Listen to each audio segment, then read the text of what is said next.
So ഇന്നത്തെ ക്ലാസ്സിൽ നമ്മൾ ഡിസ്കസ് ചെയ്യാൻ പോകുന്നത് നമ്മുടെ ഇന്ത്യൻ സൊസൈറ്റി എന്ന് പറഞ്ഞുള്ള ബുക്കിലെ ബ്ലോക്ക് 2 യൂണിറ്റ് 4 ആണ്. യൂണിറ്റ് 4ന്റെ പേരെന്താണ്? Village India. Okay, Indian society എന്ന് പറഞ്ഞ ബുക്കിലെ ബ്ലോക്ക് 2 യൂണിറ്റ് 4 ആയിട്ടുള്ള വില്ലേജ് ഇന്ത്യ എന്നുള്ള പറഞ്ഞ ചാപ്റ്ററാണ് നമ്മൾ ഇന്നത്തെ ക്ലാസ്സിൽ നോക്കാൻ പോകുന്നത്. സോ അതിൻ്റെ ഒബ്ജക്റ്റീവ്സ് എന്തൊക്കെയാണ്, ഇൻട്രൊഡക്ഷൻ എന്താണ്, ഇന്ത്യൻ വില്ലേജിൻ്റെ മിത്ത് ആൻഡ് റിയാലിറ്റി എന്താണെന്ന്, ഇത്രയും കാര്യങ്ങളാണ് ഇപ്പോൾ നിങ്ങൾക്ക് ഇവിടെ എഴുതിയിട്ടുള്ളത്. നിങ്ങൾക്ക് നോക്കിയാൽ മനസ്സിലാവും. അത് ആദ്യത്തെ നമുക്ക് വരുന്ന കുറച്ച് ഇൻട്രൊഡക്ഷൻ ഭാഗമാണ്, ടെക്സ്റ്റ് ബുക്കിലുള്ള ഇൻട്രൊഡക്ഷൻ ഭാഗമാണ് ഇപ്പം നമ്മൾ പറയാൻ പോണത്. സോ എന്താണ് ഒബ്ജക്റ്റീവ്സ്, എന്തിനാണ് നമ്മളിത് പഠിക്കുന്നതിൻ്റെ ആവശ്യകത എന്താണെന്ന് നമുക്ക് നോക്കാം. So understand the nature and importance of Indian villages. നമ്മുടെ ഇന്ത്യൻ വില്ലേജസിൻ്റെ, ഇന്ത്യൻ ഗ്രാമങ്ങളുടെ സ്വഭാവവും അതിൻ്റെ പ്രാധാന്യം, ഇമ്പോർട്ടൻസും ഇതെല്ലാം നമുക്ക് എന്ത് ചെയ്യാൻ പറ്റും, മനസ്സിലാക്കാൻ പറ്റും. ഈ ഇന്ത്യൻ സൊസൈറ്റി പഠിക്കുന്നതിലൂടെ നമുക്ക് എന്ത് ചെയ്യാൻ പറ്റും, ഇന്ത്യൻ നേച്ചറും ഇന്ത്യൻ വില്ലേജസിൻ്റെ നേച്ചർ എന്താണെന്നുള്ളതും ആൻഡ് അതുപോലെ തന്നെ അതിൻ്റെ ഇമ്പോർട്ടൻസ് എന്താണെന്നുള്ളതൊക്കെ നമുക്ക് ഇത് പഠിക്കുന്നതിലൂടെ മനസ്സിലാക്കാൻ സാധ്യമാണ്. അതേപോലെ തന്നെ explain the village as a social, economic and political unit. നമ്മുടെ ഗ്രാമത്തെ നമുക്കൊരു സോഷ്യലായിട്ട് സാമ്പത്തിക വ്യവസ്ഥയിലൂടെ അതിൻ്റെ അതുപോലെ തന്നെ രാഷ്ട്രീയ വ്യവസ്ഥയിലൂടെ അതിൻ്റെ സാമൂഹിക വ്യവസ്ഥയിലൂടെ ഒക്കെ നമുക്ക് എന്ത് ചെയ്യാൻ പറ്റും, നോക്കിക്കാണാൻ പറ്റും. അതിലൂടെ ഒക്കെ നമുക്ക് അതിനെ വിശകലനം ചെയ്യാൻ സാധിക്കും, എക്സ്പ്ലെയിൻ ചെയ്യാൻ സാധിക്കും. ഈ ഇന്ത്യൻ സൊസൈറ്റി പഠിക്കുന്നത് മൂലം നമ്മുടെ വില്ലേജിൻ്റെ സോഷ്യൽ എന്താണ്, എക്കണോമിക് യൂണിറ്റ് എന്താണ്, പൊളിറ്റിക്കൽ യൂണിറ്റ് എന്താണ്, ഇത്തരം കാര്യങ്ങളൊക്കെ നമുക്ക് റിയലൈസ് ചെയ്യാൻ സാധ്യമാണ്. Analyse village economy in pre colonial and post colonial India. അല്ലേ, ജാതി വ്യവസ്ഥയും പാരമ്പര്യ വ്യവസ്ഥയും നമുക്ക് മനസ്സിലാക്കാൻ പറ്റും. എന്തൊക്കെയാണ്? Pre colonial and post colonial ഇന്ത്യയെ നമുക്ക് മനസ്സിലാക്കാൻ സാധ്യമാണ്. Examine the panchayat raj system and village governance. Panchayati raj സിസ്റ്റവും അതുപോലെ തന്നെ വില്ലേജ് ഗവേണൻസും എന്താണെന്നുള്ളതും നമുക്ക് വളരെ വ്യക്തമായിട്ട് മനസ്സിലാക്കാൻ സാധിക്കും. ഇതെല്ലാമാണ്, ഇത്തരം കാര്യങ്ങളാണ് ഇന്ത്യൻ സൊസൈറ്റി എന്നുള്ള ഈ ഒരു ഇതിലൂടെ അവർ നമുക്ക് പറഞ്ഞു തരാൻ ഉദ്ദേശിക്കുന്നത്. അതാണ് അതിൻ്റെ ഒബ്ജക്റ്റീവ്സ് എന്ന് പറയുന്നത്. എന്തൊക്കെയാണ്? Understand the nature and importance of Indian villages. Indian വില്ലേജസിൻ്റെ ഇമ്പോർട്ടൻസ് എന്താണ്, അവരുടെ നേച്ചർ എന്താണ്, സ്വഭാവ സവിശേഷതകൾ എന്തൊക്കെയാണെന്നുള്ളത് നമുക്ക് മനസ്സിലാക്കാൻ സാധിക്കും.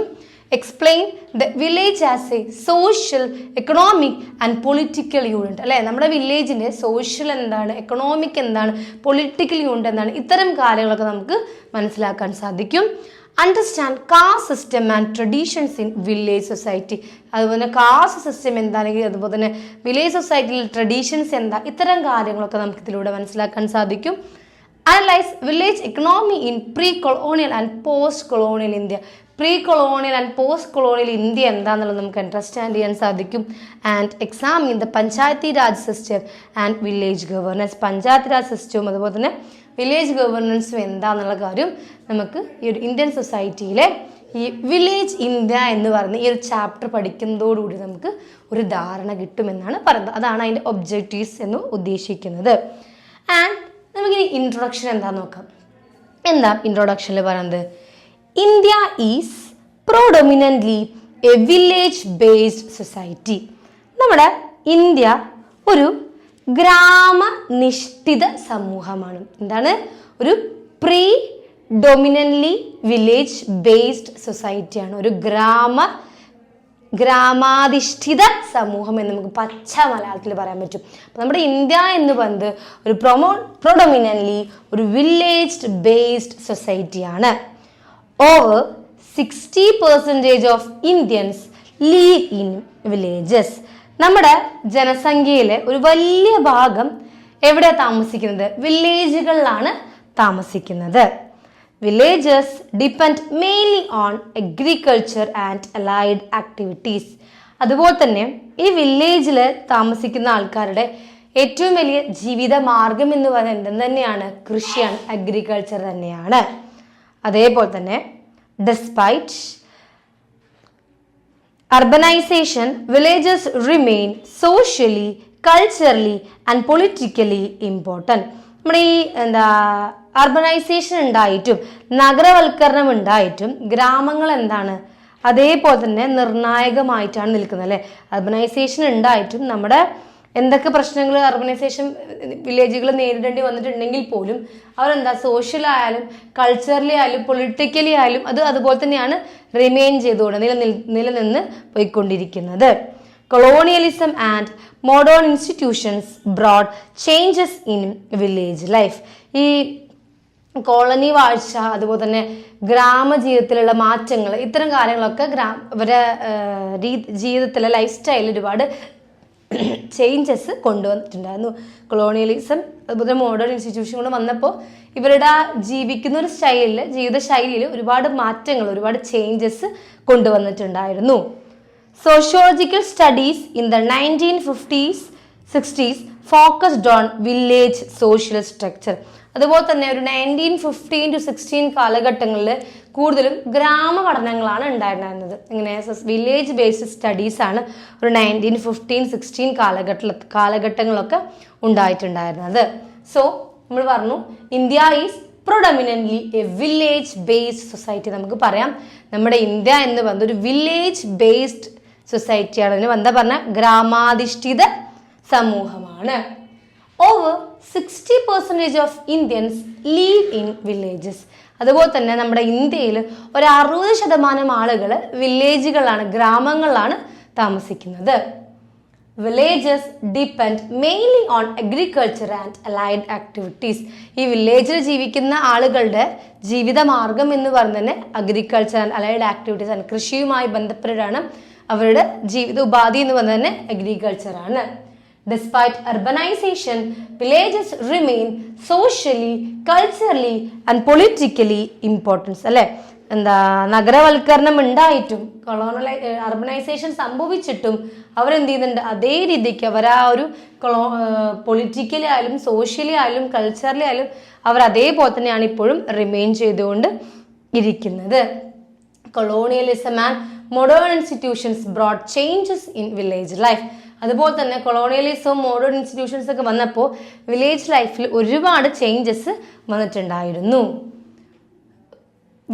Sociological studies in the 1915-16 focused on village social structure. അതുപോലെ തന്നെ ഒരു 1950s-60s കാലഘട്ടങ്ങളിലൊക്കെ ഗ്രാമ പഠനങ്ങളാണ് വില്ലേജ് സ്റ്റഡീസ് ആയിരുന്നു അവർ ഫോക്കസ് ചെയ്തിട്ടുണ്ടായിരുന്നത്. സോ അതാണ് ആ ഒരു ചാപ്റ്റർ ഇൻട്രൊഡക്ഷൻ പാരാഗ്രാഫിൽ പറയുന്ന കാര്യങ്ങൾ. ഈ നെക്സ്റ്റ് പോയിന്റ് നോക്കുകയാണെങ്കിൽ Indian village myth and reality അല്ലേ. ഇന്ത്യൻ വില്ലേജിൻ്റെ മിത്സ് എന്താ അതുപോലെ തന്നെ റിയാലിറ്റീസ് എന്തൊക്കെയാണ് ഇതെല്ലാമാണ് നമ്മളിനി നോക്കാൻ പോണത്. So villages are timeless and unchanging. നമ്മുടെ ഈ വില്ലേജസ് എന്നൊക്കെ പറഞ്ഞത് എന്താണ് ഒരു മാറ്റമൊന്നും ഇല്ലാതെ അവരെല്ലാവരും സ്വയം പര്യാപ്തരായിട്ടുള്ള ആളുകളാണ്. അവർക്കത് ചേഞ്ചസിൻ്റെ ആവശ്യങ്ങളില്ല. അല്ലെങ്കിൽ അവരെന്താ ഒരു ടൈംലെസ് ആണ്, അവർ അൺചേഞ്ചിങ് ആണ്. അവർക്ക് പ്രത്യേകിച്ച് ഒന്നിനെ കുറിച്ചും ബോധവോടാവേണ്ടതിൻ്റെ ആവശ്യകത വരുന്നില്ല. And villages are self sufficient republics. അവർ സെൽഫ് സഫിഷ്യൻ്റ് ആണ്. അവർക്കൊരിക്കലും ഒരാളെ കീഴിലോ അല്ലെങ്കിൽ എന്തെങ്കിലും ഒരു ആവശ്യത്തിന് മറ്റുള്ളവരോട് ചോദിച്ചു പോകേണ്ട അത്തരം സിറ്റുവേഷൻസ് ഒന്നും നേരിടേണ്ടി വന്നിട്ടുണ്ടായിരുന്നില്ല. അതേപോലെ തന്നെ villages are harmonious and equal communities. Villages എന്ന് പറഞ്ഞൊരു ഹാർമോണിയസ് ആണ്. അവർ പല പല കമ്മ്യൂണിറ്റീസ് ആയിട്ട് ഘടകങ്ങളായിട്ട് അവർക്ക് വിഭജിക്കേണ്ട ആവശ്യകതയും വന്നിട്ടില്ല. അതാണ് മിത്സ് അബൌട്ട് ഇന്ത്യൻ വില്ലേജസ് നമുക്ക് പറയാൻ പറ്റുന്ന കാര്യങ്ങൾ 3 പോയിന്റ്സ് ആണ്. Villages are timeless and unchanging. Villages എന്ന് പറയുന്നത് ടൈംലെസ് ആണ്, അതുപോലെ തന്നെ അൺചേഞ്ചിങ് ആണ്. Villages are self sufficient republics. Villages എന്ന് പറയുന്നത് സെൽഫ് സഫിഷ്യൻ്റ് ആയിട്ടുള്ള റിപ്പബ്ലിക്സ് ആണ്. Villages are harmonious and equal communities. Villages harmonious ആണ്, അതുപോലെ തന്നെ ഈക്വൽ കമ്മ്യൂണിറ്റീസ് ആണ്. ഇനി അതിൻ്റെ കൊളോണിയൽ വ്യൂ നോക്കുകയാണെങ്കിൽ നമ്മുടെ ജെയിംസ് മിൽ അതുപോലെ തന്നെ ചാൾസ് മെറ്റ്കാഫ് എന്ന് പറഞ്ഞ ഈ 2 വ്യക്തികൾ ഇതിനെ നമ്മൾ വില്ലേജസിനെ ലിറ്റിൽ റിപ്പബ്ലിക്സ് എന്ന് പറഞ്ഞിട്ട് എന്ത് ചെയ്തിട്ടുണ്ട് വിശേഷിപ്പിച്ചിട്ടുണ്ട്. ഇപ്പോൾ ഭരണാധികാരികളായിട്ടുള്ള ജെയിംസ് മില്ലും ചാൾസ് മെറ്റ്കാഫയും നമ്മുടെ ഇന്ത്യൻ വില്ലേജിനെ ലിറ്റിൽ റിപ്പബ്ലിക്സ്, ചെറിയ സ്വന്തമായിട്ട് സ്വാതന്ത്ര്യമുള്ള ചെറിയ ചെറിയ റിപ്പബ്ലിക്സ് എന്ന രീതിക്ക് അവരെ നമ്മളെ ഇന്ത്യൻ വില്ലേജിനെ അഭിസംബോധന ചെയ്തിട്ടുണ്ടായിരുന്നു. അതേപോലെ തന്നെ villages were seen as isolated, stable and independent. നമ്മൾ നേരത്തെ പറഞ്ഞതുപോലെ തന്നെ നമ്മുടെ വില്ലേജസ് എന്താണ്, ഐസൊലേറ്റഡ് ആണ്, ഇൻഡിപെൻഡന്റ് ആണ്, ഒരു സ്റ്റെബിലിറ്റി എന്തിനുണ്ടായിരുന്നു, നമ്മുടെ ഇന്ത്യൻ വില്ലേജസിനൊക്കെ ഉണ്ടായിരുന്നു. And caste division of labour ensured self sufficiency. ഈ കാസ്റ്റ് എന്നാൽ നമ്മൾ കാസ്റ്റ് ഡിവിഷൻ കാര്യങ്ങളൊന്നും ഉണ്ടായിരുന്നില്ല. കൃത്യമായിട്ട് ലേബർ ജോലി ചെയ്യുന്നവർക്ക് കൃത്യം അടിസ്ഥാനത്തിലുള്ള വേതനം. അതുകൊണ്ട് തന്നെ എല്ലാ ആളുകളും സെൽഫ് സഫീഷ്യൻ്റ് ആയിരുന്നു. കാസ്റ്റ് ബേസിൽ നല്ല ചെയ്യുന്ന ആൾക്കാർക്ക് ഇങ്ങനെ അങ്ങനത്തെ സമ്പ്രദായം ഉണ്ടായിരുന്നില്ല.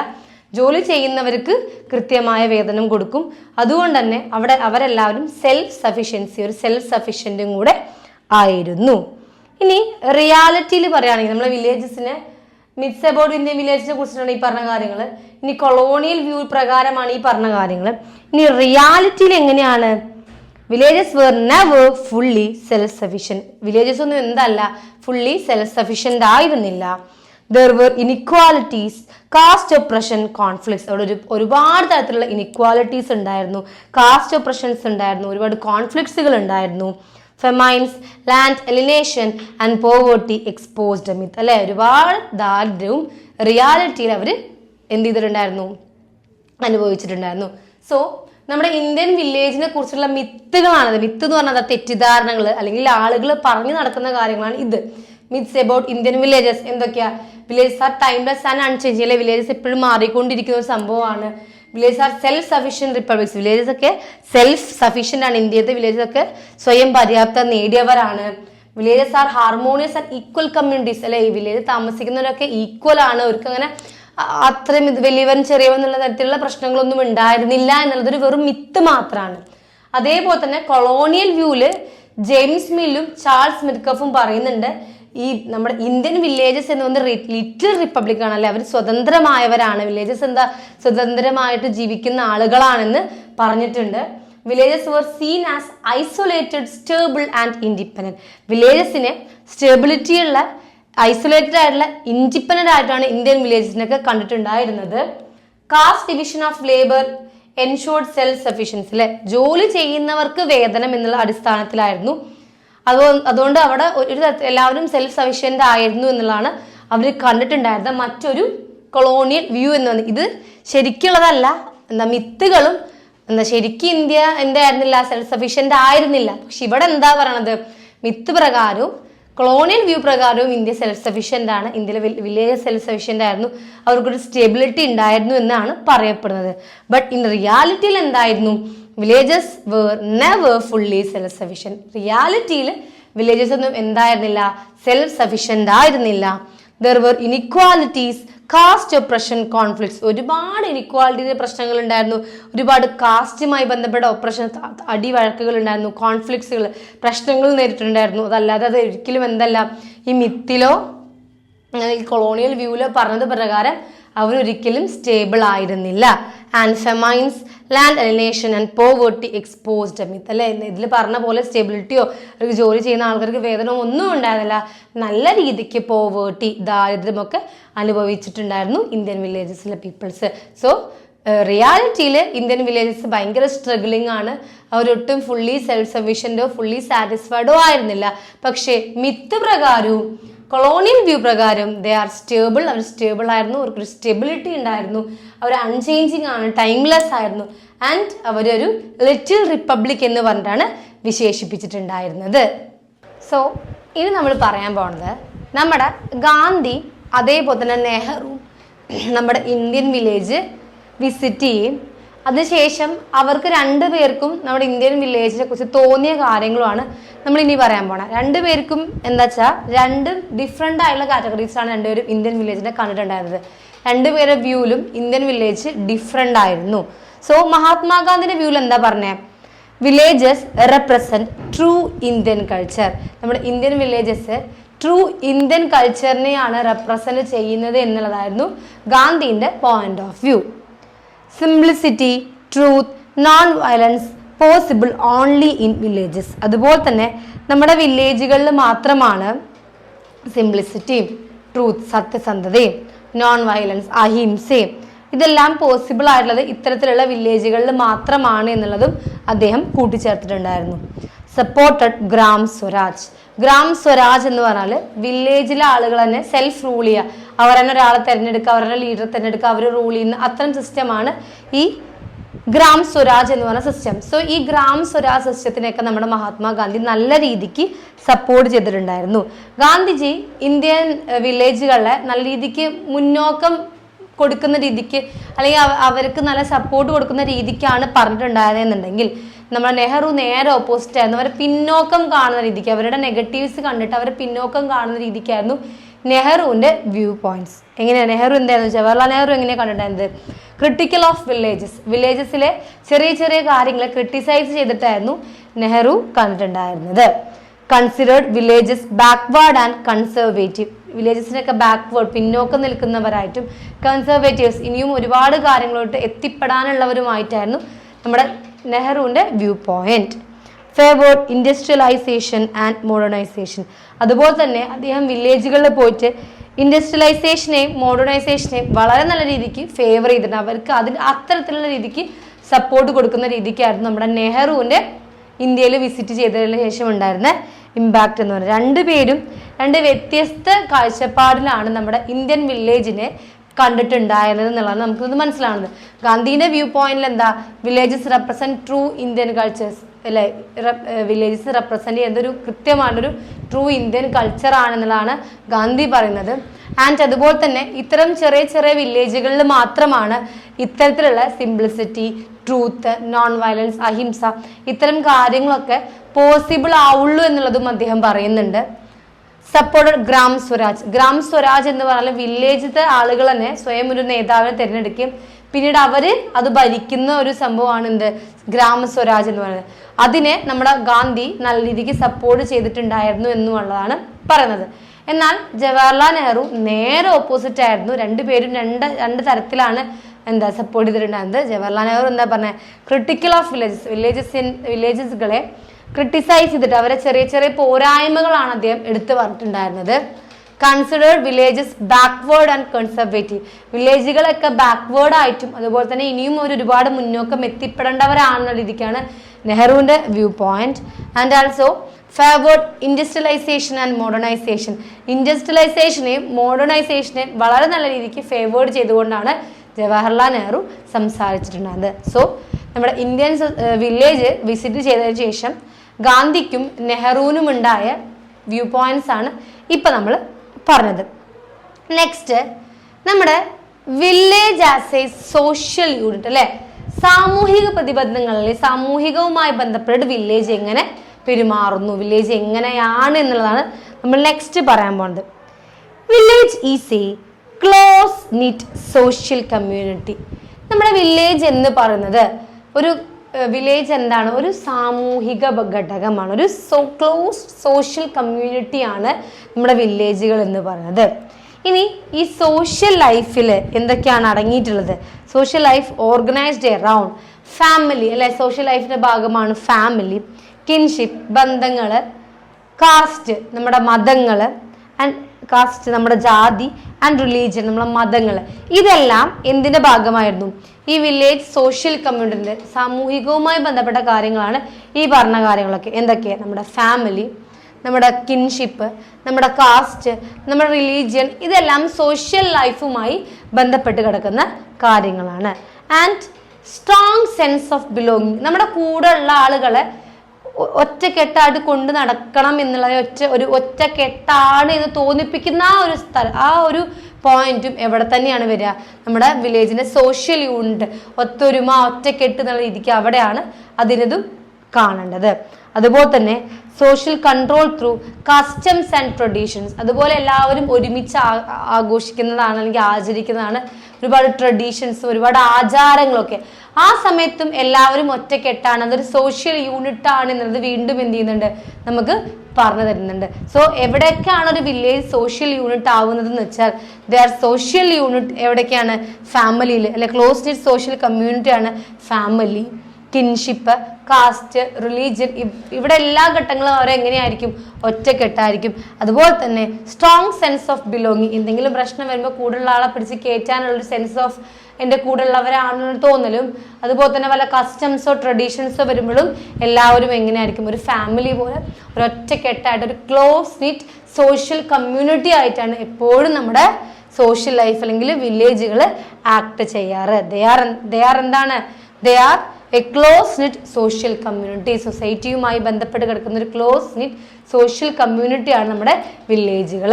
അതിൽ വരുന്നതാണ് നമ്മുടെ family, kinship, caste, religion, strong sense of belonging, കൂടെ കൊണ്ടു നടക്കാനുള്ള ഒരു sense, social control through customs and traditions. എന്തെങ്കിലും ആചാരങ്ങളോ അനുഷ്ഠാനങ്ങളൊക്കെ വരുമ്പോഴും എല്ലാവരും ഒരുമിച്ച് നിന്ന് ഒരുമിച്ച് ആക്ട് ചെയ്യുന്ന ആ ഒരു രീതിയാണ് village as A social unit. Next പറയുന്നത് എന്താണ്? Caste system and kinship networks. എന്താണ് കാസ്റ്റ് സിസ്റ്റം അല്ലെ? എന്താണ് ഒരു ജാതി മത വ്യവസ്ഥ എന്നുള്ളതും, അതുപോലെ തന്നെ കിൻഷിപ്പ് നെറ്റ്വർക്ക്സ് എന്താണ് സാമൂഹിക സ്ഥാനം എന്നുള്ളതുമാണ് നമ്മൾ ഇനി പറയാൻ പോണത്. ഓക്കെ, അപ്പോൾ നമ്മളെ കിൻഷിപ്പ് എന്താ നമ്മൾ പറഞ്ഞു, എന്താ നമ്മുടെ ബന്ധത്വം നിലനിർത്തുന്ന ഒരു കുടുംബാംഗങ്ങളെ കൊണ്ട് നടക്കുന്ന ആ ഒരു രീതിയാണ് കിൻഷിപ്പ് എന്ന് പറയുന്നത്. നമുക്ക് നോക്കി നോക്കാം. ഇനി നമ്മുടെ കാസ്റ്റ് ഡിറ്റർമൈൻ ചെയ്യുന്നത് എപ്പോഴും എന്തെന്നായിരിക്കും? നമ്മുടെ ജോലി അല്ലെ? കാസ്റ്റ് പണ്ടൊക്കെ നമുക്കറിയാം ജാതി വ്യവസ്ഥയിലാണ് നല്ല ജാതിയിലുള്ള ആൾക്കാർക്ക് നല്ല ജോലി, കുറഞ്ഞ ജാതിക്കാർക്ക് ചെയ്യേണ്ടത് ഇന്ന ജോലികൾ, അങ്ങനെ നമ്മുടെ ഒരു ഒക്യുപ്പേഷൻ നമ്മുടെ കാസ്റ്റുമായി റിലേറ്റ് ചെയ്തിട്ടായിരുന്നു പണ്ടത്തെ കാലത്തൊക്കെ ഉണ്ടായത്. അതുപോലെ നമ്മുടെ സോഷ്യൽ സ്റ്റാറ്റസ്, നമ്മൾ ഉയർന്നവരാണോ, ഉയർന്ന പദവിയുള്ള ആളുകളാണോ, താഴ്ന്ന പദവിയുള്ള ആളുകളാണോ, മിഡിൽ ക്ലാസ് ആണോ എന്നുള്ളതും നമ്മുടെ കാസ്റ്റ് വെച്ചിട്ടായിരുന്നു എന്ത് ചെയ്തിട്ടുണ്ടായിരുന്നത്, പറഞ്ഞിട്ടുണ്ടായിരുന്നത്. ആൻഡ് മാരേജ് റൂൾസ് അല്ലെ? കല്യാണം കഴിക്കണമെങ്കിലും മുതിർന്ന ജാതിയിൽ ഉയർന്ന ജാതിയിലുള്ള ആൾക്കാർക്ക് താഴ്ന്ന ജാതിയിലുള്ള ആൾക്കാർ കല്യാണം കഴിക്കാൻ പാടില്ല. അങ്ങനെ മുതിർന്ന ജാതിയിലുള്ള ആൾക്കാർ താഴ്ന്ന ജാതിയുടെ കല്യാണത്തിന് തന്നെ പങ്കെടുക്കില്ല. അങ്ങനെയൊക്കെയായിരുന്നു പണ്ടത്തെ കാലത്ത് കാസ്റ്റ് സിസ്റ്റം നിലനിന്നിട്ടുണ്ടായിരുന്നത്. സോ ഈ വില്ലേജുകളിലെ കാസ്റ്റ് സിസ്റ്റം എന്തിനൊക്കെ ഡിറ്റർമൈൻ ചെയ്തിട്ടായിരുന്നു? ഒരു വ്യക്തിയുടെ ഒക്യുപ്പേഷൻ ഡിറ്റർമൈൻ ചെയ്യുമായിരുന്നു, ആളുടെ സോഷ്യൽ സ്റ്റാറ്റസ് ഡിറ്റർമൈൻ ചെയ്യുമായിരുന്നു, ആൻഡ് മാരേജ് റൂൾസ്. ഇവിടെയൊക്കെ എന്ത് വേണമായിരുന്നു? നമ്മുടെ കാസ്റ്റ് ബേസിലാണ് ഇതെല്ലാം തീരുമാനിച്ചിട്ടുണ്ടായിരുന്നത്. ആൻഡ് എൻറ്റോഗമി എന്ന് പറഞ്ഞാൽ അവനവന്റെ കാസ്റ്റിൽ നിന്ന് എന്താ വിവാഹം ചെയ്യാം, അല്ലാതെ എനിക്ക് വേറെ കാസ്റ്റ് ചെയ്താൽ അത് പ്രശ്നമായി മാറും. സോ സ്വന്തം കാസ്റ്റിൽ നിന്ന് മാരേജ് ചെയ്യുന്ന പ്രക്രിയയെ നമ്മൾ എൻറ്റോഗമി എന്ന് പറയാം. Kinship networks provide social security. അതുപോലെ തന്നെ നമ്മൾ ഈ ബന്ധങ്ങൾ, കിൻഷിപ്പ് എന്ന ബന്ധത്വം എന്ന് പറഞ്ഞു, അപ്പൊ നമ്മൾ ഒരാൾ വിവാഹം ചെയ്യുന്നതിനാണ് പുതിയൊരു ബന്ധം രൂപീകരിക്കുന്നത്. സോ നമ്മൾ സെയിം കാസ്റ്റിലുള്ള ആൾക്കാരെല്ലാം വിവാഹം ചെയ്യണം വെച്ചാൽ അവിടെ എന്താ ബന്ധങ്ങൾ വേറെ രീതിക്ക് അല്ലെങ്കിൽ വേറെ ബന്ധങ്ങളാണ്, ഒരു കാസ്റ്റ് ബേസിൽ സെയിം കമ്മ്യൂണിറ്റി ആവാതിരിക്കുകയാണ്. സോ ആ രീതിക്ക് ഒരുപാട് കിൻഷിപ്പ് പ്രശ്നങ്ങൾ ഉണ്ടായിട്ടുണ്ടായിരുന്നു. Dominant caste control land and power. അതുപോലെ തന്നെ വലിയ മുതിർന്ന ജാതിയിൽ ഉയർന്ന ജാതിയിലെ ആൾക്കാർക്കായിരുന്നു എല്ലാ പവറും ഉണ്ടായിരുന്നത്. അവരാണ് അതിൻ്റെ ആ ലാൻഡ് ഓണേഴ്സ്, ഇവരതാണ് ഈ ലാൻഡ് എന്നും അവരാണ് എല്ലാം പവർ ചെയ്തിട്ട് എല്ലാം കൺട്രോൾ ചെയ്തിരുന്നത്. നല്ല രാജവംശത്തിൽ പറഞ്ഞ ആളുകളും അല്ലെ നമ്പൂതിരിമാരും ഒക്കെ ആയിരുന്നു പണ്ടത്തെ കാലത്ത് ഭരണം നടത്തിയത്. എന്ന് വെച്ചാൽ താഴ്മയുള്ള അടിമകൾ, അവർ അടിമകളെ പോലെ ജീവിക്കും. ഈ ഉയർന്ന ജാതിയിലെ ആൾക്കാർ എന്ത് പറയുന്നോ അത് കേൾക്കാൻ ബാധ്യസ്ഥരാവേണ്ട ഒരു സാഹചര്യമായിരുന്നു ഈ കാസ്റ്റ് സിസ്റ്റം നിലനിന്നിരുന്ന പണ്ട് കാലത്ത് ഉണ്ടായിട്ടുണ്ടായിരുന്നത്. നല്ല രീതിക്ക് എന്ത് ചെയ്തിട്ടുണ്ടായിരുന്നു? ഈ താഴ്ന്ന ജാതിയിലുള്ള ആൾക്കാർ സ്ട്രഗിൾ ചെയ്തിട്ടുണ്ടായിരുന്നു. അവരുടെ ഒക്യുപ്പേഷൻ പോലും എത്രത്തോളം വിദ്യാഭ്യാസം ഉണ്ടായാലും അവർക്ക് എന്തല്ല വിദ്യാഭ്യാസത്തിനുള്ള യോഗ്യത പോലും ഉണ്ടായിരുന്നില്ല. സ്കൂളുകളിൽ പോകാനോ അല്ലെങ്കിൽ മറ്റു കുട്ടികളുടെ കൂടെ നിന്ന് പഠിക്കാനുള്ള യോഗ്യതകളൊന്നും തന്നെ ലോവർ കാസ്റ്റ് കമ്മ്യൂണിറ്റിക്ക് ഉണ്ടായിരുന്നില്ല. എല്ലാ തരത്തിലും അവരെ എല്ലായ്പ്പോഴും റിജക്റ്റ് ആവുന്ന ഒരു പ്രവണതയായിരുന്നു കണ്ടുവന്നിട്ടുണ്ടായത്. അതാണ് എന്ത് caste system and kinship networks എന്നത്. കിൻഷിപ്പ് നെറ്റ്വർക്ക്സ് എന്ന ബന്ധത്വം നിലനിർത്താൻ വേണ്ടി നമ്മൾ പുതിയ ബന്ധങ്ങൾ ക്രിയേറ്റ് ചെയ്യുമ്പോൾ എപ്പോഴും നമ്മുടെ അണ്ടർ സെയിം കാസ്റ്റിലായിരിക്കണം. അതൊരിക്കലും എന്ത് ചെയ്യാൻ പാടില്ല, മറ്റ് കാസ്റ്റിൽ നിന്നും ആവാൻ പാടില്ല എന്നുള്ളതാണ്. അതാണ് എൻറ്റോഗമി എന്ന് പറയുന്നത്. Marriage within the caste. നമ്മുടെ മാരേജ് കാസ്റ്റ് തന്നെ മാരേജ് ചെയ്യുകയാണെങ്കിൽ അതെന്താ, അത് ഒരേ നെറ്റ്വർക്ക് പോലെ ഒരേ കാസ്റ്റ് സിസ്റ്റം പോലെ പോവും. അല്ലാതെ വേറെ കാസ്റ്റ് നമ്മൾ കല്യാണം കഴിക്കുമ്പോൾ എന്താ ഒരു പുതിയ കിൻഷിപ്പ് ഉണ്ടാവണം, അതൊരിക്കലും നല്ലതായിരുന്നില്ല. അത് ഒരിക്കലും എന്താ സിസ്റ്റത്തിന് യോജിച്ചതായിരുന്നില്ല എന്നാണ് പറയപ്പെടുന്നത്. So caste system and kinship networks നോക്കുകയാണെങ്കിൽ കാസ്റ്റ് ഒരു വ്യക്തിയുടെ ഒക്യുപ്പേഷനും സോഷ്യൽ സ്റ്റാറ്റസും മാരേജ് റൂൾസ് ഒക്കെ വെച്ചിട്ടായിരുന്നു ഡിറ്റർമൈൻ ചെയ്തിട്ടുണ്ടായിരുന്നത്. അതുപോലെ തന്നെ കിൻഷിപ്പ് നോക്കുകയാണെങ്കിൽ ഏറ്റവും വലിയ പോയിന്റ് എൻറ്റോഗമി എന്ന് പറയുന്നത്. കാരണം marriage within the caste, same കാസ്റ്റിൽ നിന്ന് നമുക്ക് മാരേജ് ചെയ്യാനുള്ള അവകാശം ഉണ്ടായിരുന്നുള്ളൂ. Kinship networks provide social security. അതുപോലെ തന്നെ ഈ കിൻഷിപ്പ് നെറ്റ്വർക്ക് ഒരു സോഷ്യൽ കമ്മ്യൂണിറ്റി എന്ത് ചെയ്യുന്നുണ്ടായിരുന്നു, പ്രൊവൈഡ് ചെയ്യുന്നുണ്ടായിരുന്നു. Dominant caste control land and power. ആർക്കാണോ ഡൊമിനന്റ് പവർ ഉള്ളത്, ആർക്കാണോ ഉയർന്ന കാസ്റ്റിലുള്ള ആ ഒരു കാറ്റഗറി ഓഫ് പീപ്പിൾസിനായിരുന്നു പവർ ഉണ്ടായിരുന്നത്, അവർക്കായിരുന്നു നമ്മുടെ വില്ലേജിനെ ഭരിക്കാനുള്ള അവകാശം ഉണ്ടായിരുന്നത്. അതാണ് എന്ത് കാസ്റ്റ് ആൻഡ് കിൻഷിപ്പ് നെറ്റ്വർക്ക്സ് എന്ന് പറയുന്നത്. നെക്സ്റ്റ് എന്താ, little traditions and great traditions. എന്താണ് ലിറ്റിൽ ട്രഡീഷൻസ്, അതുപോലെ തന്നെ എന്താണ് ഗ്രേറ്റ് ട്രഡീഷൻസ്? ഈ കൺസെപ്റ്റ് കൊണ്ടുവന്നുള്ളത് നമ്മുടെ റോബർട്ട് റെഡ്ഫീൽഡ് പറഞ്ഞ വ്യക്തിയാണ്. ഈ ഒരു ലിറ്റിൽ ട്രഡീഷൻസ് ഗ്രേറ്റ് ട്രഡീഷൻ എന്ന് പറഞ്ഞ ഒരു കൺസെപ്റ്റ് കൊണ്ടുവന്നിട്ടുണ്ടായിരുന്നത്. ലിറ്റിൽ ട്രഡീഷൻസ് എന്ന് പറഞ്ഞാൽ മലയാളത്തിൽ പറയുകയാണെങ്കിൽ പ്രാദേശിക ആചാരങ്ങൾ എന്ന് വെച്ചാൽ നമ്മളെ local beliefs, folk rituals, village customs, നമ്മളെ ചെറിയ ചെറിയ നമ്മളുമായി ബന്ധപ്പെട്ട് കിടക്കുന്ന ചെറിയ ചെറിയ ആചാരങ്ങളെയൊക്കെയാണ്, അല്ലെങ്കിൽ അത്തരത്തിലുള്ള അനുഷ്ഠാനങ്ങളൊക്കെയാണ് നമ്മൾ എന്ത് പറയാ, ലിറ്റിൽ ട്രഡീഷൻസ് എന്ന് പറയാം.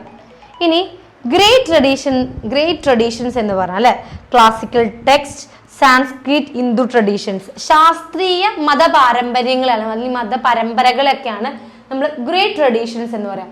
അപ്പോൾ ചെറിയ ചെറിയ കസ്റ്റംസും ചെറിയ ചെറിയ ട്രഡീഷൻസ് ഒക്കെ ലിറ്റിൽ ട്രഡീഷൻസും, വലിയ മതവുമായി ബന്ധപ്പെട്ട വലിയ വലിയ പരമ്പരകളും വലിയ വലിയ പാരമ്പര്യമായി കൊണ്ടുനടക്കുന്ന കാര്യങ്ങളൊക്കെ നമ്മൾ ഗ്രേറ്റ് ട്രഡീഷൻ എന്നും പറയുന്നു. Continuous interaction between both traditions. ഈ രണ്ട് ട്രഡീഷൻസും തമ്മിൽ നല്ല രീതിക്കുള്ള ഇടപെടലുകൾ, ഇന്ററാക്ഷൻ എപ്പോഴും സംഭവിക്കുമായിരുന്നു. സോ ലിറ്റിൽ ട്രഡീഷൻ എന്ന് പറഞ്ഞാൽ അതിൽ ആ ഒരു കൺസെപ്റ്റ് കൊണ്ടുവന്നത് നമ്മുടെ റോബർട്ട് റെഡ്ഫീൽഡ് എന്ന് പറഞ്ഞ വ്യക്തിയാണ്. ഈ ഒരു ലിറ്റിൽ ട്രഡീഷനിൽ ലോക്കൽ ബിലീഫ്സും ഫോക്ക് റിച്വൽസും വില്ലേജ് കസ്റ്റംസൊക്കെയുമായിട്ട് ബന്ധപ്പെട്ടുള്ള ചെറിയ ചെറിയ പ്രാദേശിക ആചാരങ്ങളൊക്കെയാണ് നമ്മൾ ലിറ്റിൽ ട്രഡീഷൻസിൽ പറയുന്നത്. എന്നാൽ ഗ്രേറ്റ് ട്രഡീഷനിൽ ശാസ്ത്രീയ മതപരമ്പരകളാണ് പറയുന്നത്. ദാറ്റ് മീൻസ് ക്ലാസിക്കൽ ടെക്സ്റ്റ്, വലിയ വലിയ പരമ്പരകൾ, വലിയ വലിയ കാര്യങ്ങൾ, സാൻസ്ക്രിറ്റ്, ഹിന്ദു ട്രഡീഷൻസിലുള്ള വലിയ വലിയ കാര്യങ്ങളെ കുറിച്ചിട്ടൊക്കെ, വലിയ ലോങ് ആയിട്ടുള്ള ഇതിഹാസങ്ങളൊക്കെ കുറിച്ചിട്ടാണ്, അത്തരം കാര്യങ്ങളൊക്കെ കുറിച്ചിട്ടാണ് നമ്മുടെ ഗ്രേറ്റ് ട്രഡീഷൻസിൽ പറയുന്നത്. ഓക്കെ, അതാണ് little traditions and great traditions എന്ന് പറയുന്നത്. Next, village as an economic unit. Economic പരമായിട്ട് അല്ലെ വെൽത്ത് പരമായിട്ട്, സമ്പദ് പരമായിട്ട് ഉള്ള വില്ലേജുകളുടെ ആ ഒരു ഇതെങ്ങനെയാണ് നോക്കാം. Agriculture is the backbone of village economy. So നമ്മുടെ വില്ലേജ് എക്കണോമിയുടെ ഏറ്റവും വലിയ ബാക്ക് ബോൺ എന്ന് പറയുന്നത് എന്താണ്, അഗ്രികൾച്ചറാണ്, കൃഷിയാണ്. കൃഷി ചെയ്യുന്നതിലൂടെയാണ് ഒരു സമ്പത്ത് ഉണ്ടാവുകയും കൃഷിയിലൂടെയാണ് അവർക്കൊരു സ്റ്റേൺ ആയിട്ട് കുറച്ച് വരുമാനം, കുറച്ച് മാർഗം ഉണ്ടാകുന്നത് എപ്പോഴും എന്തായിരുന്നു, അഗ്രികൾച്ചറിലൂടെയായിരുന്നു. So agriculture is the backbone of village economy. Village എക്കണോമിന്റെ ബാക്ക് ബോൺ എന്ന് പറയുന്നത് എന്തുതന്നെയാണ്, അഗ്രികൾച്ചർ തന്നെയാണ്. And land ownership determines economic status. അല്ലെ, ഭൂമിയുടെ ഉടമസ്ഥനാണ് ഇമ്പോർട്ടൻസ്. ഭൂമിയുടെ അവകാശം ആർക്കാണോ അവർക്കായിരിക്കും അധിക വേജസും, അവരായിരിക്കും സമ്പന്നരായിട്ട് മാറുക. മറ്റുള്ളവർക്ക് എന്താ, നമ്മൾ കൊടുക്കുന്ന വേജസിന് അടിസ്ഥാനമാക്കിയിട്ടായിരിക്കും മറ്റുള്ളവരുണ്ടാവുക. പക്ഷെ ഭൂമിയുടെ ഉടമസ്ഥനാരോ, land ownership determines economic status. നമ്മൾ സമ്പത്തുള്ളവനാണോ, നമ്മൾ നല്ല പണമുള്ളവനാണോ എന്നുള്ളത് ഡിറ്റർമൈൻ ചെയ്യുന്നത് എപ്പോഴും നമ്മുടെ ലാൻഡ് ഓണർഷിപ്പ് ആയിരുന്നു. Traditional occupations link to caste. അതുപോലെ തന്നെ നേരത്തെ പറഞ്ഞ പോലെ കാസ്റ്റുമായിട്ട് ഒരു എക്കണോമിക്സ് എന്തുണ്ടായിരുന്നു, ഒരു ബന്ധമുണ്ടായിരുന്നു. കാരണം നല്ല ഉയർന്ന കാസ്റ്റുള്ള ആൾക്കാർക്ക് നല്ല ജോലി, നല്ല പദവി കൊടുക്കും. അത് മുഖാന്തരം അവർക്ക് നല്ലവണ്ണം പൈസ കിട്ടും. ആ നേരത്ത് കാസ്റ്റ് കുറഞ്ഞ ആൾക്കാർക്ക് എന്തെങ്കിലും ചെറിയ ചെറിയ പണികളാവും, അതിനനുസരിച്ച് പണി നല്ലോണം ഉണ്ടാവും, പക്ഷെ അതിനൊന്നും ഉണ്ടാവില്ല, വാല്യൂ പറയാനുണ്ടാവില്ല. സോ അവർക്ക് വേജസ് കുറവായിരിക്കും. അതുകൊണ്ട് തന്നെ ഈ ഒരു എക്കണോമിക് യൂണിറ്റിൽ കാസ്റ്റിനും ചെറിയ തരത്തിലുള്ള എന്തുണ്ടായിരുന്നു, ഒരു ബന്ധമുണ്ടായിരുന്നു. Dependence on monsoon. അതുപോലെ തന്നെ അഗ്രികൾച്ചർ എന്ന് പറഞ്ഞല്ലോ. സോ സീസൺ, മൺസൂൺ സീസണുമായിട്ട് ഒരു എക്കണോമിക്ക് നല്ലൊരു റിലേഷൻ ഉണ്ടായിരുന്നു. കാരണം മഴയൊക്കെ കൂടുതൽ വന്നു കഴിഞ്ഞാൽ കൃഷി ചെയ്യാൻ കഴിയില്ല, അത്തരത്തിൽ അപ്പോൾ വരുമാനം കുറയും, അപ്പോൾ ഡൗൺ ആവും. ആ തരത്തിൽ സീസൺസ് നല്ലതുപോലെ ഈ എക്കണോമിക്സിനെ ബാധിച്ചിട്ടുണ്ടായിരുന്നു. Colonial policies disrupted village economy. അതുപോലെ തന്നെ ഈ കോളനി വാഴ്ച നമ്മുടെ ഗ്രാമത്തിന്റെ സമ്പദ് വ്യവസ്ഥയെ നല്ല രീതിക്ക് ബാധിച്ചിട്ടുണ്ടായിരുന്നു. കൊളോണിയൽ പോളിസീസ് ഒക്കെ നല്ല രീതിക്ക് വില്ലേജ് എക്കണോമിയെ ഡിസ്റപ്റ്റ് തടസ്സപ്പെടുത്തുന്ന രീതിക്ക് ആയിട്ടുണ്ടായിരുന്നു. സോ വില്ലേജ് എക്കണോമിക് യൂണിറ്റ് നോക്കുകയാണെങ്കിൽ ഏറ്റവും ഒരു വില്ലേജ് എക്കണോമിന്റെ ഏറ്റവും ഒരു ബാക്ക് ബോൺ എന്ന് പറയുന്നത് എപ്പോഴും അഗ്രികൾച്ചർ ആയിരുന്നു. അതുപോലെ തന്നെ ആർക്കാണോ ലാൻഡ് ഓണർഷിപ്പ് ഉള്ളത് അവർക്കായിരുന്നു ഒരുപാട് എക്കണോമിക് സ്റ്റാറ്റസ് ഉണ്ടായിരുന്നത്. Traditional occupations link to caste, അതുപോലെ തന്നെ ജോലി ചെയ്യുമ്പോൾ നല്ല കാസ്റ്റുള്ള ആൾക്കാർക്ക് നല്ല ഉയർന്ന ജോലി, ഉയർന്ന ശമ്പളം എന്ന നിലയിലും കാസ്റ്റ് ചെറിയ താഴ്ന്ന ജാതിക്കാർക്ക് അതിനനുസരിച്ചുള്ള വേജസ് ആ ഒരു സിസ്റ്റവും നിലനിന്നിട്ടുണ്ടായിരുന്നു. ഡിപ്പെൻഡൻസ് ഓൺ മൺസൂൺ, പിന്നെ മൺസൂൺ സീസൺ ഡിപ്പെൻഡ് ചെയ്തിട്ടായിരുന്നു മറ്റു രീതിക്ക് എക്കണോമിക്സ് ബാധിച്ചിട്ടുണ്ടായിരുന്നത്. And colonial policies disrupted village economy. Colonial policies നല്ല രീതിക്ക് നമ്മുടെ വില്ലേജ് എക്കണോമിയെ തടസ്സപ്പെടുത്തിയിട്ടുണ്ടായിരുന്നു. സോ ഇനി നമ്മൾ നോക്കാൻ പോണത് നമ്മുടെ വില്ലേജും ഔട്ട്സൈഡ് വേൾഡും, നമ്മുടെ ഇന്ത്യൻ വില്ലേജും പുറം രാജ്യങ്ങളും തമ്മിലുള്ള റിലേഷൻ എന്താണെന്നാണ് നോക്കാൻ പോണത്. So village and outside world എന്താണ്? Villages are connected to markets, towns, state institutions, migration for work, dependence on external goods and services. So നമ്മുടെ വില്ലേജസ് ഒക്കെ എന്താ പുറം രാജ്യങ്ങളിലെ മാർക്കറ്റ്സുമായിട്ട് കണക്റ്റഡ് ആണ്. സോ ആ ഭാഗം അതിന്റെ ഭാഗമായിട്ട് അവർക്ക് പുറത്തേക്ക് പോകേണ്ടി വരും. മറ്റ് ഔട്ട്സൈഡ് വില്ലേജസുമായിട്ട് കണക്ഷൻ ഉണ്ടാവും, ഔട്ട്സൈഡ് ടൗൺസുമായിട്ടുള്ള കണക്ഷൻസ് ഉണ്ടാവും, പല സ്റ്റേറ്റ് ഇൻസ്റ്റിറ്റ്യൂഷൻസുമായുള്ള കണക്ഷൻസ് ഉണ്ടായിരിക്കും. ആൻഡ് മൈഗ്രേഷൻ ഓഫ് വർക്കിന്റെ ഭാഗമായിട്ട് മൈഗ്രേറ്റ് ചെയ്യേണ്ട, മാറി താമസിക്കേണ്ട, സ്ഥലം മാറി പോകേണ്ട അത്തരം സിറ്റുവേഷൻസും അത്തരം അവസ്ഥകളിലൂടെ ഒക്കെ അവർ ഫോളോ ചെയ്ത് കടന്നു പോയിട്ടുണ്ടായിരിക്കും. And dependence on external goods and services, അതുപോലെ തന്നെ നമ്മൾ കയറ്റുമതിയും ഇറക്കുമതി മാർഗം ഉണ്ടല്ലോ, കുറെ ഗുഡ്സ് അങ്ങോട്ട് കൊടുത്തേക്കുക, കുറെ ഗുഡ്സ് അവിടെ നിന്ന് ഇങ്ങോട്ട് ഇമ്പോർട്ട് ചെയ്യുക, എക്സ്പോർട്ട് ചെയ്യുക, അത്തരം പരിപാടികളൊക്കെ ഉണ്ടല്ലോ. അതിലും കൂടെയൊക്കെ നമ്മുടെ ഇന്ത്യൻ വില്ലേജസും ഔട്ട്സൈഡ് വേൾഡുമായിട്ട് നല്ലൊരു തരത്തിലുള്ള കണക്ഷൻ ഉണ്ടായിരുന്നു, ഒരു കോണ്ടാക്ട് ഉണ്ടായിരുന്നു എന്നുള്ളതാണ് പറയുന്നത്. സോ നമ്മുടെ വില്ലേജസും ഔട്ട്സൈഡ് വേൾഡ് തമ്മിലുള്ള റിലേഷൻ എന്താന്ന് പറഞ്ഞാൽ വില്ലേജസ് ആർ കണക്റ്റഡ് ടു, നമ്മുടെ ഇന്ത്യൻ വില്ലേജസ് പുറം സ്ഥലങ്ങളിലെ മാർക്കറ്റ്സുമായിട്ടും ടൗൺസുകളായിട്ടും സ്റ്റേറ്റ് ഇൻസ്റ്റിറ്റ്യൂഷൻസ് ആയിട്ടൊക്കെ നല്ല രീതിയിലുള്ള കണക്ഷൻസ് ഉണ്ടായിരുന്നു. പിന്നെ വർക്ക്സിന്റെ ഭാഗമായിട്ട് അവർക്ക് മൈഗ്രേഷൻസ് അങ്ങോട്ടും ഇങ്ങോട്ടും മാറേണ്ട അവസ്ഥകളും സിറ്റുവേഷൻസും ഉണ്ടായിട്ടുണ്ടായിരുന്നു. And dependence on external goods and services, അതുപോലെ തന്നെ പല തരത്തിലുള്ള ഗുഡ്സ് ഇമ്പോർട്ട് ചെയ്യുന്ന പരിപാടിയും എക്സ്പോർട്ട് ചെയ്യുന്ന പരിപാടിയൊക്കെ ഉണ്ടായിരുന്നു. അതുകൊണ്ട് തന്നെ ഇന്ത്യൻ വില്ലേജുകൾക്ക് പുറം സ്ഥലങ്ങളുമായിട്ട് നല്ല രീതിക്കുള്ളൊരു കണക്ഷൻ ഉണ്ടായിരുന്നു. പുറം ലോകവുമായി നല്ല രീതിക്ക് ഒരു ബന്ധപ്പെട്ട് കിടക്കുന്നതായിരുന്നു നമ്മുടെ ഇന്ത്യൻ വില്ലേജസ് എന്ന് പറയുന്നത്. ഇനി നെക്സ്റ്റ് നോക്കുകയാണെങ്കിൽ village as a political unit അല്ലെ, ഭരണവുമായി ബന്ധപ്പെട്ടിട്ട് വില്ലേജുകൾ ബന്ധപ്പെട്ട് കിടക്കുന്നു. Okay, village as a political unit, നമ്മളെ ഭരണത്തിന്റെ അടിസ്ഥാനം എങ്ങനെ പോകുന്നു എന്നൊക്കെയാണ്. So village as the lowest unit of governance, നമ്മുടെ വില്ലേജ് എന്ന് പറയുന്നത് ഭരണത്തിന്റെ ഒരു അടിസ്ഥാന ഘടകമാണ് എന്നാണ് പറയുന്നത്. സോ അപ്പോൾ വില്ലേജസ് ആറെ എന്താ ഒരു ലോവസ്റ്റ് യൂണിറ്റ് ഓഫ് ഗവേണൻസ്, നമ്മുടെ ഭരണത്തിന്റെ ഒരു ചെറിയൊരു അടിസ്ഥാന ഘടകമാണ് നമ്മുടെ വില്ലേജസ് എന്ന് പറയുന്നത്. Earlier controlled by landlords and caste alliance, മുൻകാലങ്ങളിലൊക്കെ ഇത് ഫോളോ ചെയ്തതിനനുസരിച്ച് അധികാരം നിലനിർത്തുന്ന കുറച്ച് അധികാരികളായിട്ടുള്ള ആളുകളായിരുന്നു, ലാൻഡ് ലോണേഴ്സും അതുപോലെ കാസ്റ്റ് നല്ല മുന്നോക്കമുള്ള ആളുകളൊക്കെ ആയിരുന്നു മുൻകാലങ്ങളിലൊക്കെ നമ്മുടെ ഇതിന്റെ ഭരണത്തിന്റെ അധികാരം കൊണ്ടു നടന്നിട്ടുണ്ടായിരുന്നത്. എന്നാൽ ഇപ്പോൾ ചെറിയ ചെറിയ വില്ലേജുകളാണ് ഈ ഭരണത്തിന്റെ ഗ്രാമങ്ങളുടെ ഏറ്റവും അടിസ്ഥാന ഘടകം എന്ന് പറയുന്നത്. പോസ്റ്റ് ഇൻഡിപെൻഡൻസ് ഡെമോക്രാറ്റിക് ഡീസെൻട്രലൈസേഷൻ, അതുപോലെ തന്നെ സ്വാതന്ത്ര്യാനന്തരം ജനാധിപത്യം എന്തായി, ഇൻഡിപെൻഡൻസ് ആയി. നമുക്ക് ഇൻഡിപെൻഡൻസ് കിട്ടിയതിന് ശേഷം, സ്വാതന്ത്ര്യം കിട്ടിയതിന് ശേഷം ഈ ജനാധിപത്യം എല്ലാവർക്കും ശക്തമായിട്ട് എല്ലാവർക്കും ഒരുപോലെ ജാതി മത വ്യത്യാസങ്ങളില്ലാതെ എല്ലാ ആളുകൾക്കും ഈക്വൽ റൈറ്റ്സ് ആണ്, ഈക്വൽ ഇമ്പോർട്ടൻസ് ആണെന്നുള്ള ആ ഒരു ബോധം സോഷ്യലി പൊളിറ്റിക്കലി ആ ഒരു മൈൻഡ് സെറ്റ് ഉണ്ടായത് നമ്മുടെ ഇന്ത്യൻ ഇൻഡിപെൻഡൻസിന് ശേഷമാണ്. ഇന്ത്യൻ ഇൻഡിപെൻഡൻസിന് മുൻപ് വരെ ജാതി വ്യവസ്ഥയിലും മതത്തിൽ നല്ല ജാതി മതത്തിലുള്ള നല്ല ഉയർന്ന കാസ്റ്റുള്ള ആളുകൾക്ക് പൊളിറ്റിക്കലുമായിട്ടുള്ള റിലേഷൻ, അല്ലാത്തവർ എന്നും അതേ രീതിക്ക് നിൽക്കുക എന്നുള്ളതായിരുന്നു. പക്ഷെ പിന്നീട് നമ്മുടെ ഇന്ത്യൻ ഇൻഡിപെൻഡൻസ്, പോസ്റ്റ് ഇൻഡിപെൻഡൻസ് ഡെമോക്രാറ്റിക്കിന് ശേഷം ഇന്ത്യക്ക് ഒരുപാട് വില്ലേജുകൾക്ക് ഒരുപാട് ചേഞ്ചസ് വരും. പിന്നീട് എല്ലാ ആളുകളും സോഷ്യലി പൊളിറ്റിക്കലി ഒരുപോലെ കണക്ട് ആവുകയും ചെയ്യായിരുന്നു.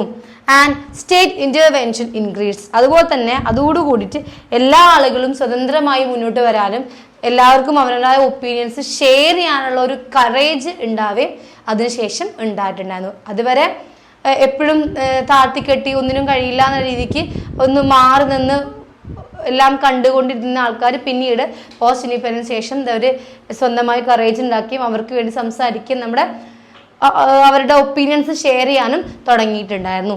So village as a political unit, political പരമായിട്ട് നമ്മുടെ വില്ലേജുകൾ നമ്മൾ വ്യൂ പോയിന്റിൽ നോക്കി കാണുകയാണെങ്കിൽ we can say that village as the lowest unit of governance. നമ്മൾ ഭരണത്തിന്റെ ഏറ്റവും ചെറിയൊരു അടിത്തട്ട് ഗ്രാമങ്ങളാണ്, വില്ലേജുകളാണെന്ന് നമുക്ക് പറയാൻ സാധിക്കും.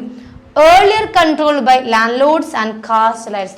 മുൻകാലങ്ങളിൽ ഇതെല്ലാം കൺട്രോൾ ചെയ്തിട്ടുണ്ട് കാസ്റ്റ് ബേസിലും അതുപോലെ തന്നെ വലിയ വലിയ പദവിയിൽ ലാൻഡ് ഓണേഴ്സ് ആയാലും മുതലാളിമാരൊക്കെ ആയിരുന്നെങ്കിൽ നൗ അതെന്താ എവറി ഇൻഡിവിജ്വൽസ് ആർ ഈക്വൽ ആയിട്ട് മാറിയിട്ടുണ്ടായിരുന്നു.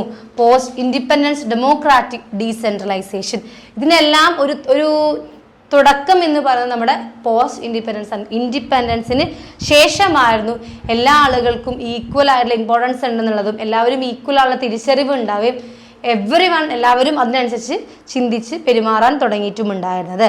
And also state intervention increase. അതിനുശേഷം എല്ലാവർക്കും കറേജിയസ് ആവുക, ഒരുപാട് സ്റ്റേറ്റ് ഇൻ്റർവെൻഷൻസ് ഇൻക്രീസ് ആവുക, മെച്ചപ്പെടുന്ന തരത്തിലുള്ള സിറ്റുവേഷൻസും ഉണ്ടായിട്ടുണ്ടായിരുന്നു. ഇനി എന്താണ് ലാസ്റ്റ് പറയുന്നുണ്ട്, പഞ്ചായത്തി രാജ് സിസ്റ്റം എന്താണെന്നും കൂടെ പറയുന്നുണ്ട്. എന്താണ് പഞ്ചായത്തി രാജ് സിസ്റ്റം എന്ന് പറയുന്നത്? Introduced for grassroots democracy, അല്ലേ? ഒരു ഗ്രാമതല ജനാധിപത്യം അവിടെ ഒരു ഇൻക്രീസ് ഉണ്ടാവാൻ വേണ്ടിയിട്ടാണ് ആക്ച്വലി ഈ പഞ്ചായത്തി രാജ് സിസ്റ്റം ഉണ്ടായിരുന്നത്. അപ്പൊ ഈ പഞ്ചായത്തി രാജ് സിസ്റ്റം എന്താ? ഗ്രാസ് റൂട്ട് ഡെമോക്രസീനെയാണ് ഇൻട്രൊഡ്യൂസ് ചെയ്തിട്ടുണ്ടായിരുന്നത്. അതൊരു 3 ടയർ സിസ്റ്റമാണ്. എന്ന് വെച്ചാൽ 3 തലത്തിലുള്ള ഭരണകൂടമാണ്, ഭരണ സിറ്റുവേഷൻസ് ആണ്. ഇതൊക്കെയാണ് ഗ്രാമപഞ്ചായത്ത്, പഞ്ചായത്ത് സമിതി, ജില്ലാ പരിഷത്ത്. ഇങ്ങനെ 3 ടയർ ആയിട്ടുള്ള 3 തലത്തിലുള്ളതായിരുന്നു ഈ ഭരണകൂടം എന്ന് പറയുന്നത്. ഏതൊക്കെയാണ്? ഗ്രാമപഞ്ചായത്ത്, പഞ്ചായത്ത് സമിതി, ജില്ലാ പരിഷത്ത് എന്ന് പറഞ്ഞിട്ടുള്ള 3 ടയർ സിസ്റ്റമാണ് പഞ്ചായത്തി രാജ് സിസ്റ്റം എന്ന് പറയുന്നത്. ഓക്കെ, 3 തലത്തിലുള്ള 3 ഗ്രാമതല ജനാധിപത്യമാണ് പഞ്ചായത്തി രാജ് സിസ്റ്റം എന്ന് പറയുന്നത്. ഇത് 3 തലത്തിലുള്ള ഭരണ സംവിധാനമായിരുന്നു. And also 73rd constitutional amendment 1992, 73ാമത്തെ കോൺസ്റ്റിറ്റ്യൂഷണൽ അമെൻഡ്മെന്റ് ആണ് 1992 ഇറങ്ങിയിട്ടുള്ള ഒരു അതിന്റെ ഭാഗമായിട്ടുണ്ടായിരുന്ന ഒരു കോൺസ്റ്റിറ്റ്യൂഷണൽ അമെൻഡ്മെന്റും കൂടെയാണ് ഇതെന്ന് പറയുന്നത്. And also reservation four woman and SC/ST, സ്ത്രീകൾക്ക് പിന്നോക്കം നിൽക്കുന്ന SC/ST ഇതിലുള്ള സ്ത്രീകൾക്കൊക്കെ മുൻനിരയിൽ എത്തുന്ന രീതിക്കുള്ള ഒരുപാട് സൗകര്യങ്ങളും സാഹചര്യങ്ങളും ഒരുക്കി കൊടുത്തിട്ടുണ്ടായിരുന്നു. Promotes local participation and development, അതുപോലെ തന്നെ നമ്മളെപ്പോലെ സാധാരണക്കാർക്കുള്ള പങ്കാളിത്തം ഉറപ്പുവരുത്തുകയും അവർക്ക് വികസനവുമായി ബന്ധപ്പെട്ട കാര്യങ്ങളിൽ അവരുടെ അഭിപ്രായങ്ങൾ പറയാനുള്ള ഒരു അവസരവും ഈ പഞ്ചായത്തി രാജ് സിസ്റ്റം ഒരുക്കി കൊടുത്തിട്ടുണ്ടായിരുന്നു. സോ പഞ്ചായത്തി രാജ് സിസ്റ്റം എന്ന് പറയുന്നത് ഗ്രാമതല ജനാധിപത്യമാണ്. അത് 3 തലത്തിലുള്ള ഭരണ സംവിധാനങ്ങളാണ് ഉണ്ടായിട്ടുണ്ടായിരുന്നത്. ഗ്രാമപഞ്ചായത്ത്, പഞ്ചായത്ത് സമിതി, ജില്ലാ പരിഷത്ത് എന്ന് പറഞ്ഞിട്ട് 3 തലത്തിലായിരുന്നു അതിന്റെ ഭരണാധികാരങ്ങൾ ഉണ്ടായിട്ടുണ്ടായിരുന്നത്. അത് 73rd കോൺസ്റ്റിറ്റ്യൂഷണൽ അമെൻഡ്മെന്റ് ആണ് 1992 അതുപോലെ തന്നെ അവിടെ SC/ST വുമൻസിന് നല്ല രീതിയിലുള്ള റിസർവേഷൻ ഉണ്ടായിരുന്നു. ആൻഡ് ലോക്കൽ പാർട്ടിസിപ്പേഷൻ, അവർക്ക് എല്ലാത്തിലും പങ്കെടുക്കാനുള്ള അത് മുഖാന്തര ഡെവലപ്മെന്റ് ഉണ്ടാവാനും നല്ല രീതിക്ക് സപ്പോർട്ട് ചെയ്തിട്ടുള്ള ഒരു ഗ്രാമതല ഒരു സിസ്റ്റം ആയിരുന്നു ഈ പഞ്ചായത്തി രാജ് സിസ്റ്റം എന്ന് പറയുന്നത്. നമ്മള് ഇപ്പം ഈ പറഞ്ഞ കാര്യങ്ങളെല്ലാം നമ്മൾ വില്ലേജ് ഇന്ത്യ എന്ന് പറഞ്ഞ ഇതിൽ നമ്മൾ തുടക്കത്തിൽ തന്നെ പറഞ്ഞു നമ്മുടെ ഇന്ത്യൻ വില്ലേജിനെ കുറിച്ചുള്ള എങ്ങനെയാണ് ഇന്ത്യൻ വില്ലേജസിന്റെ ഓരോ ഭാഗങ്ങളും എന്നുള്ളതാണ് ഈ ഒരു ചാപ്റ്ററിൽ പറഞ്ഞത്. സോ നമ്മളിത് സമ്മപ്പ് ചെയ്ത് പറയുകയാണെങ്കിൽ അവസാനം എന്തൊക്കെ ഉണ്ട് എന്നുള്ളത് ഉൾപ്പെടുത്തി പറയുകയാണെങ്കിൽ V can say that Indian village is A complex social reality, അല്ലെ? ഇന്ത്യൻ ഗ്രാമം എന്ന് പറയുന്നത് എന്തല്ല, ഒട്ടും ഒരു ലളിതമായുള്ളൊരു സംഭവമല്ല. ഒരുപാട് കോംപ്ലിക്കേഷൻസ് ഉള്ള, ഒരുപാട് പ്രശ്നങ്ങൾ നേരിടുന്ന തരത്തിലുള്ള തന്നെയാണ് നമ്മുടെ ഇന്ത്യൻ വില്ലേജസ് എന്ന് നമുക്ക് പറയാൻ പറ്റും. Indian village is A complex social reality. ഒരുപാട് പ്രശ്നങ്ങളിലൂടെ ഒരുപാട് കോംപ്ലക്സിറ്റികൾ നേരിടുന്ന ഒരു സംഭവമാണ് ഇന്ത്യൻ വില്ലേജസ് എന്ന് നമുക്ക് ഇതിൽ നിന്നും ഈ ഒരു ചാപ്റ്റർ അവസാനിപ്പിക്കുമ്പോൾ നമുക്ക് പറയാൻ സാധിക്കും. And also myths of harmony are misleading, അല്ലെ? പലതരത്തിലുള്ള മിത്സുകൾ നമ്മളെ എന്ത് ചെയ്യുന്നുണ്ട്, നല്ല രീതിക്ക് ബാധിക്കുന്നുണ്ട് അല്ലെ. മാറ്റങ്ങൾ സമൂഹത്തിൽ ഒരുപാട് ചേഞ്ചസ് വരണമെങ്കിലും, സോഷ്യലിൽ ഒരുപാട് ചേഞ്ചസ് വരണമെന്നുണ്ടെങ്കിലും, പക്ഷെ മിത്സ് നമ്മൾ ചിന്തിച്ചു നോക്കുകയാണെങ്കിൽ കുറെ നമ്മളെ ഇന്റർപ്റ്റ് ചെയ്തുകൊണ്ട് തടസ്സപ്പെടുത്തുന്ന രീതിക്കുള്ള ഒരുപാട് കാര്യങ്ങൾ ഇന്ത്യൻ വില്ലേജുകളിലുണ്ട്. And villages are dynamic and changing. നമ്മുടെ വില്ലേജസ് എന്ന് പറയുന്നത് ഡൈനാമിക് ആണ്, എപ്പോഴും മാറിക്കൊണ്ടിരിക്കുന്ന ഒരു ഡൈനാമിക് അല്ല, ചേഞ്ചിങ് ആണെന്ന് പറയുന്നുണ്ട്. And understanding village is essential to understand India. അതുപോലെ തന്നെ മെയിൻ പോയിന്റ്, നമ്മുടെ ഇന്ത്യയെ മനസ്സിലാക്കണമെന്നുണ്ടെങ്കിൽ, ഇന്ത്യ എന്താണെന്നുള്ളത് പൂർണ്ണതയിലേക്ക് എത്തണമെന്നുണ്ടെങ്കിൽ തീർച്ചയായിട്ടും നമുക്ക് നമ്മുടെ ഇന്ത്യൻ വില്ലേജുകളിലെ ഓരോ കാര്യങ്ങളും മനസ്സിലാക്കിയാൽ മാത്രമേ എന്താണ് നമ്മുടെ ഇന്ത്യ എന്നുള്ള കാര്യവും നമുക്ക് പൂർണ്ണമായിട്ടും മനസ്സിലാക്കാൻ സാധിക്കൂ എന്നുള്ളതും ഈ ഒരു ചാപ്റ്ററിൽ പറയുന്നുണ്ട്. സോ ഐ ഹോപ്പ് എല്ലാവർക്കും ക്ലിയർ ആണെന്ന് വിചാരിക്കുന്നു. ആൻഡ് നമ്മുടെ ടെക്സ്റ്റ് നോക്കിയാൽ അറിയാം, ടെക്സ്റ്റിലുള്ള സെയിം പോയിന്റ്സ് തന്നെയാണ് ഞാനിവിടെ കൊടുത്തിട്ടുള്ളത്. അത് ടെക്സ്റ്റ് ബുക്കിലുള്ളത് വാസ്റ്റായ കാര്യങ്ങൾ നമ്മളിവിടെ ജസ്റ്റ് പോയിന്റ് ഔട്ട് ചെയ്തിട്ട് ചുരുക്കി എഴുതി എന്നുള്ളത് മാത്രമേ ഉള്ളൂ. ആൻഡ് ഈ പോയിന്റ്സ്, ഈ ചെറിയ ചെറിയ പോയിന്റ്സ് ഒക്കെ കണക്ട് ചെയ്തിട്ട് അത് അത്യാവശ്യം കുഴപ്പമില്ലാത്തൊരു പാരാഗ്രാഫായിട്ട് നിങ്ങൾ എന്ത് ചെയ്യുക, നിങ്ങളുടെ ലാംഗ്വേജിൽ മാറ്റി എഴുതുമ്പോഴാണ് അവിടെ കറക്റ്റ് പ്രോപ്പർ ആയിട്ടുള്ള നമ്മൾ പഠിക്കുന്നതിനൊരു വാക്ക് നടക്കുന്നുള്ളൂ. അതല്ലാതെ ഇപ്പോൾ കുറേ സ്പൂൺ ഫീഡിങ് പോലെ കുറേ എസ്സേ ടൈപ്പായിട്ട് തന്നെ എഴുതി തന്നതുകൊണ്ട് ഒരു മെച്ചമില്ല. നിങ്ങൾ ആരും അത് തിരിഞ്ഞു നോക്കാനും പോലും പോണില്ല, കുറേ വേസ്റ്റ് ഓഫ് ടൈം മാത്രമായിരിക്കും. ഇതുപോലെ പോയിന്റ് ഔട്ട് ചെയ്യുമ്പോഴുള്ള ബെനിഫിറ്റ് എന്താണെന്ന് വെച്ചാൽ നിങ്ങൾക്ക് എന്താണ് ആ സംഭവം എന്നുള്ളൊരു ഐഡിയ കിട്ടുകയും കൂടെ അത് നിങ്ങളതായ ലാംഗ്വേജിലേക്ക്, നിങ്ങളുടെ സ്വന്തം ലാംഗ്വേജ് കഴിവ് അവിടെ ഇൻക്രീസ് ചെയ്യാനുള്ള ഒരു കപ്പാസിറ്റി, ഒരു കാപ്പബിലിറ്റി നിങ്ങൾക്ക് ഉണ്ടാവും എന്നുള്ളത് കൊണ്ടാണ് ഇത്തരത്തിൽ പോയിന്റ് ഔട്ട് ചെയ്ത് പറഞ്ഞിട്ടുണ്ടായത്.